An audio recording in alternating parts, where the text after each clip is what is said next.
নমস্কার বন্ধুরা, বং teddy food চ্যানেলে সবাইকে অনেক স্বাগত। আজ আমি তৈরি করব কড়াইশুঁটির কচুরি। শীতকালে একটা দারুণ রেসিপি, আর খেতেও কিন্তু গরম গরম খুব ভালো লাগে। তাহলে চলো চটপট শুরু করে দিই।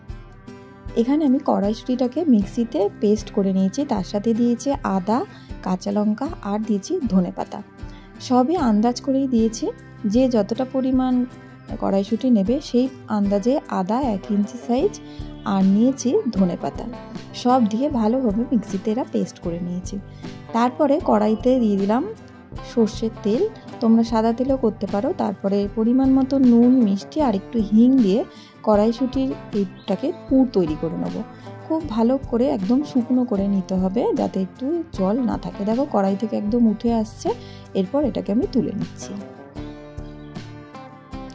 এদিকে ময়দার আমি লেচি তৈরি করে নিয়েছি, আর ময়দাটা একটু নুন আর সাদা তেল দিয়ে মেখে নিয়েছি। তার মধ্যে সামান্য একটু চিনির গুঁড়ো দিয়েছি। সব দিয়ে মেখে নিয়ে দেখো এখানে কড়াইশুঁটির পুরটা একটু একটু করে দিয়ে দিচ্ছি। দিয়ে এবারে ভালোভাবে মুখটা এরকমভাবে বন্ধ করে নিয়ে গোল করে নিতে হবে। এইভাবে যদি তোমরা কড়াইশুঁটির কচুরি করো তাহলে কিন্তু পুর বেরিয়েও আসবে না, আর ভাজতেও কোনো অসুবিধা হবে না।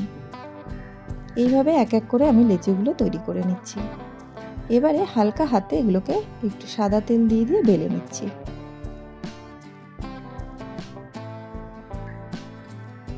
একটা বেলা হয়ে গেল, আমি আরেকটাও বেলে দেখিয়ে দিচ্ছি। একটু হালকা হাতে আমাদের বেলে নিতে হবে।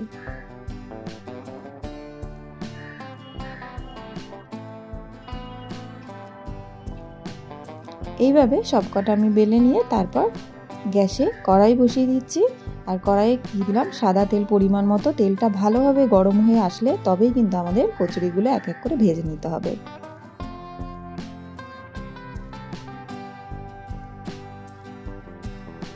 আমি গরম তেল অল্প অল্প করে ওপরে দিচ্ছি কচুরি, আর দেখো সুন্দর করে ফুলে উঠছে।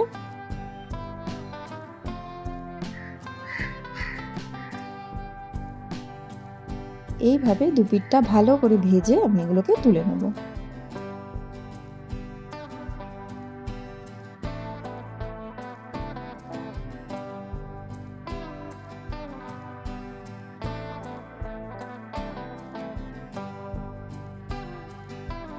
এই কড়াইশুঁটির কচুরি কিন্তু ছোট আলুর দম দিয়েও খুব ভালো লাগে, আর সেই রেসিপিটাও আমি শেয়ার করাও আছে। আরও একবার আমি তোমাদের জন্য শেয়ার করে দেবো।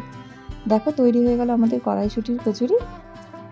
কেমন লাগলো এই রেসিপি অবশ্যই কিন্তু আমাকে কমেন্ট বক্সে জানিও। ভালো লাগলে লাইক, শেয়ার এবং সাবস্ক্রাইব করে নিও চ্যানেলটিকে। তাহলে আজকের মতো এই পর্যন্তই। আবার চলে আসবো অন্য কোনো রেসিপি নিয়ে। ততক্ষণ পর্যন্ত সবাই ভালো থেকো, সুস্থ থেকো। রেসিপিটা দেখার জন্য অনেক ধন্যবাদ। এখানে আমি চিলি চিকেন আর ছোট আলুর দম দিয়ে পরিবেশন করে দেখাচ্ছি।